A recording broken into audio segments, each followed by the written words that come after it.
Lacey, this is the least expensive car sold in Canada, the Nissan Versa.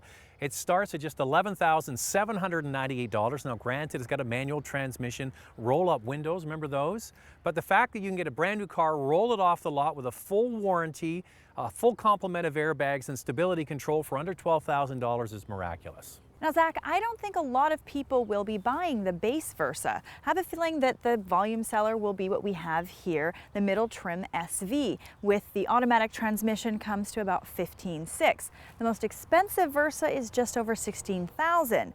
Not only does the Versa have a lot of value, but it's also full of innovation.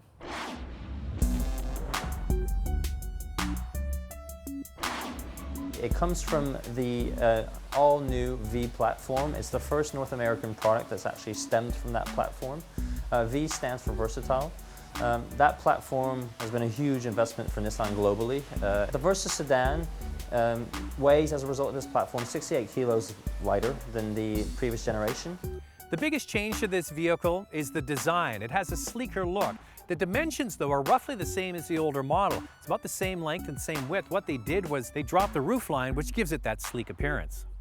The eye gets tricked into thinking that the Versa is longer because the back of the car, the section behind the rear wheels, is disproportionate to the rest of the car, but it has a big advantage.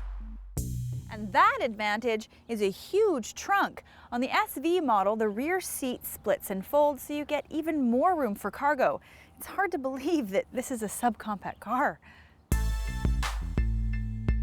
The Versa sedan offers the most rear legroom in its class. Actually, per dollar, the most rear legroom in Canada. You know, that back seat is huge, and it really is miraculous that they can have all that room in a subcompact car. The whole cabin is airy and bright feeling. There's plenty of headroom for the driver up front. Even though the front seat is high off the floor, that affords shorter drivers especially great outward visibility. You can see easily out of the Versa. What you have on the inside, though, is a lot of hard, inexpensive plastic that can scratch quite easily.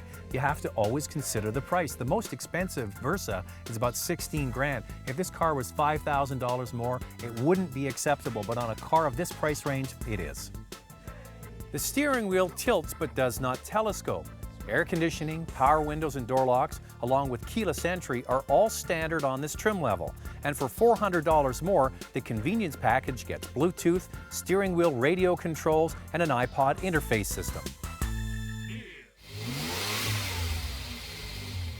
One of the biggest differences that consumers might actually feel is the lighter body structure. It's actually 68 kilograms lighter than the previous model. Now you got to think about that. This is a subcompact car. That's significant.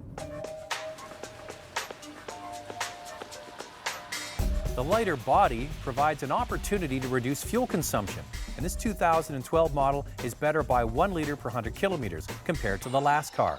It's rated at 6.7 liters per 100 kilometers in the city and only 5.2 on the highway when equipped with an automatic.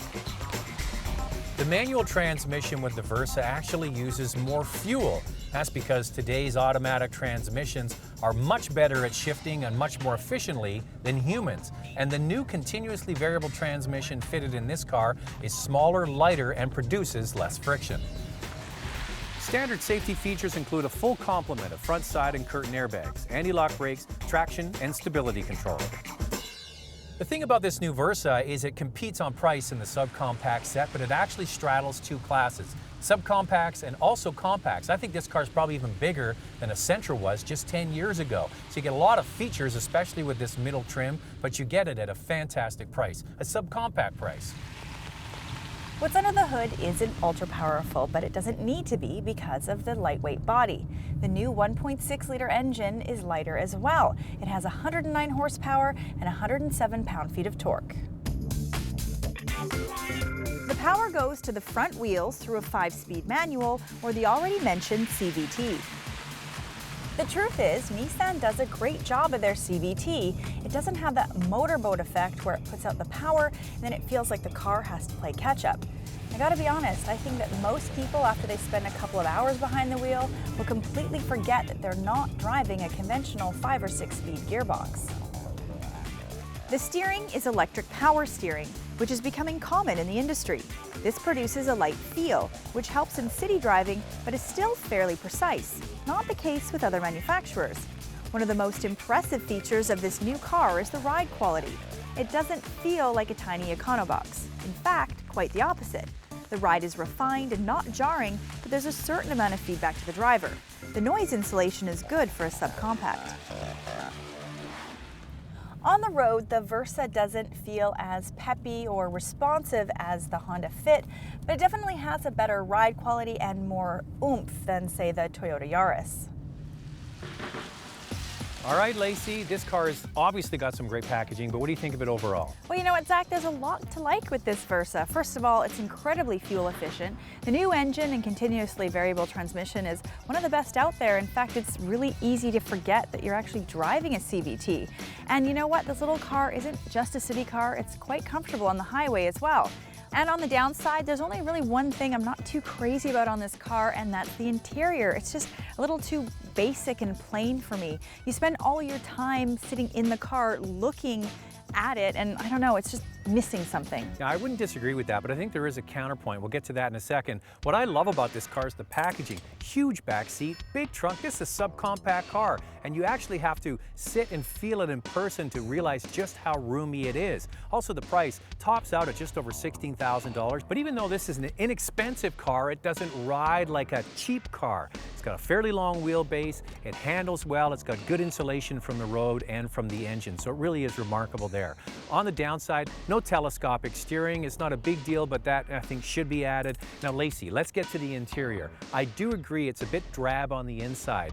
I don't think they have to spend a ton of money. All they need to do is break up the colors. It's all sort of one charcoal gray. If they had a lighter gray, maybe even a beige in there, it would look better. It would just be something. That's something. It just needs a little something.